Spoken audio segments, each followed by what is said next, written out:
চোখের সামনে আগুনে পুড়ে প্রাণ গেছে অনেকের।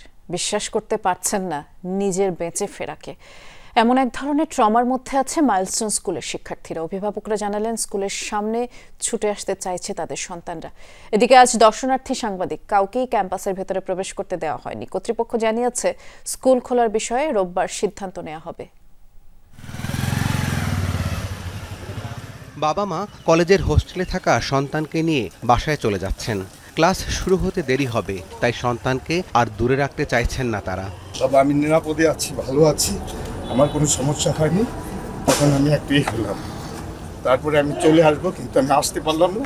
কালকে আসছি, আইসে আমি নিয়ে যাচ্ছি। ওনারা ফোন করলে আবার নিয়ে আসবো আর কি, পরীক্ষা চলতেছে তো যখন পরীক্ষা আবার হবে তখন আবার আসবো আর কি। রাজধানীর দিয়াবাড়ির মাইলস্টোন স্কুল অ্যান্ড কলেজে ভয়াবহ বিমান দুর্ঘটনার তৃতীয় দিনেও অনেকেই আসছেন স্কুলের সামনে।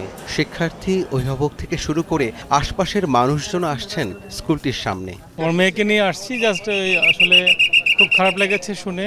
আমার অনেক টিচার আহত হয়েছে, আমার ছোট ভাই বোনের আহত হয়েছে। ডক্টর ইউনূস কাছে আমাদের আকুল আবেদন, উনি যেন আমাদের একটু সেভে রাখে।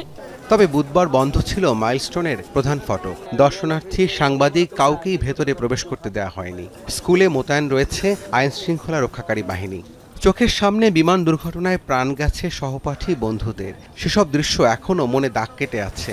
অভিভাবকরা উদ্বিগ্ন সন্তানের স্বাভাবিক শিক্ষা জীবন নিয়ে। ফ্রেন্ডদের এরকমের দেখছে, ছোট ভাই বোনদের এরকমের দেখছে, এগুলি দেখে সে কি করে আবার স্কুলগামী যে আবার হবে, এটা মনে হয় না যে ওরা স্বাভাবিক হতে পারতেছে। অলরেডি বাসার থেকে বলতেছে যে আম্মু আমরা ওই স্কুলে আমি আর যেতে পারবো না। কিয়ামত কয়েকের জীবনে শুনছে যে কিয়ামত ঘটবে মারা যাওয়ার পর।